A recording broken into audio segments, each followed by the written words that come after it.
அறிவிச்சிருக்கிறாரு நம்முடைய தமிழ்நாடு முதல்வர். என்ன சொல்லியிருக்கிறாருன்னு சொன்னா, படித்த பட்டாதாரிகளுக்கு வேலை வாய்ப்பு அதுதான் ரொம்ப முக்கியம். நம்ம குடும்பத்தில் பிள்ளைகளாம் படிச்சிருப்பாங்க, யாரெல்லாம் எம்ப்ளாய்மெண்ட்டை பதிவு வச்சிருக்காங்களோ தகுதி அடிப்படையில் அவர்களுக்கு நேரடியாக வேலை வாய்ப்பு வரப்போகுது. ஆக வந்திருக்கக்கூடிய தாய்மார்கள் பெரியோர்களாக இருப்பீங்கன்னு வந்துட்டு பிள்ளைகள் படித்தவங்க இருப்பாங்க, அது பேர பிள்ளைகள் படித்தவங்க இருப்பாங்க. அனைவருக்குமே அந்த வேலை வாய்ப்பு திட்டத்தில் முன்னுரிமை கிடைத்து வேலை வாய்ப்புக்கு போகிறாங்க. இது ஏதோ உண்மைக்கு மாறாக சொல்ல போவதில்லை. இதுவும் நடைபெற்றால் அவங்களை அந்த கூட்டத்தில் சந்திக்க போகிறோம். எப்படி இல்லம் தேடி கல்வி, மக்களை தேடி மருத்துவம் என்ற மகத்தான திட்டத்தை நம்முடைய முதல்வர் அவர்கள் கொண்டு வந்தாரோ, அதே மாதிரி நாங்கள் இல்லம் தேடி நம்முடைய படித்த பட்டாதாரிகளுக்கு அந்த வேலை வாய்ப்பு வரப்போவது என்பதுதான் இந்த நேரத்தில் தெரிவிக்க கடமைப்பட்டோம். இன்னும் எண்ணற்ற சாதனைகளை சொல்லிட்டே போகலாம்.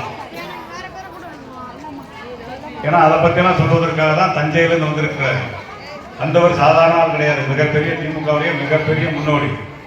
இன்னும் ஒருபடி சொல்ல வேண்டும் என்று சொன்னால், நம்முடைய திராவிட முன்னேற்ற கழகத்துடைய எதிர்கால நம்பிக்கை நட்சத்திரம் உதயநிதி ஸ்டாலின் அவர்களை தமிழ்நாட்டின் துணை முதல்வராக ஆக்க வேண்டும் என்று பொதுக்குழுவில் முதல் குரலாக குரல் கொடுத்தவர் இங்கே வந்து அமர்ந்திருக்கின்றார்.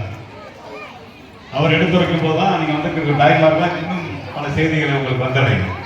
நான் குறிப்பிட்டு திருமண நகரில் சொல்லக்கூடிய செய்தி, சட்டமன்ற தேர்தலில் கடந்த முறை இங்கே சட்டமன்ற உறுப்பினராக ஒருவர் இருக்கிறார், முன்னாள் அமைச்சர் உதயகுமார். எந்த அடிப்படை பணிகளையும் மக்களுக்காக செய்யாமல் கூட நகர்கழகத்துடைய செயலாளர் ஸ்ரீதர் அவர்கள் சொல்லிட்டு போயிருக்கிறார். அவர் என்னெல்லாம் செய்யலைங்கிறத சொன்னார். எப்படிலாம் போலியா மக்களுக்கு வாக்குறுதியை கொடுத்துட்டு ஏமாத்திட்டு போயிட்டாங்க. அவர் கடந்த சட்டமன்ற தேர்தல் போது அவர் அமைச்சராக இருந்து பணியாற்ற முடியாத செய்தியெல்லாம் நான் திரும்ப ஒரு முறை வெற்றி பெற்றால் நான் இதையெல்லாம் செய்து கொடுப்பேன் அப்படின்னு சொல்லி இந்த